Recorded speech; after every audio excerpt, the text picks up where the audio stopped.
In 1952, 6-year-old Catherine Danielle Clark, nicknamed Kaya, watches her mother abandon her and her family. While Kaya waits in vain for her mother's return, she witnesses her older siblings, Missy, Murph, Mandy, and eventually Jody, all leave as well due to their father's drinking and physical abuse.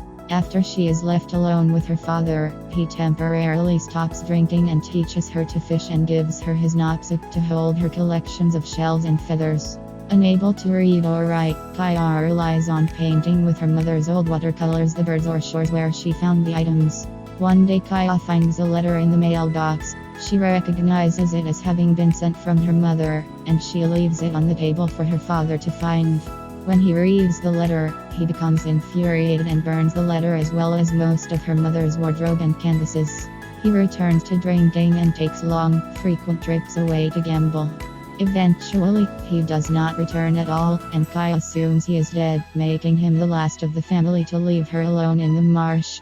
Without money and family, she learns self-reliance, including gardening and trading fresh mussels and smoked fish for money and gas from Jumpin, a black man who owns a gasoline station for boats. Jumpin and his wife Mabel become lifelong good friends to Kaya, and Mabel is enlisted to collect donated clothing to fit her.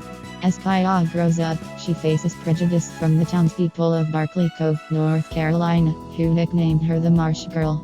She is laughed at by the school children the only day she goes to school and is called nasty and filthy by the pastor's wife.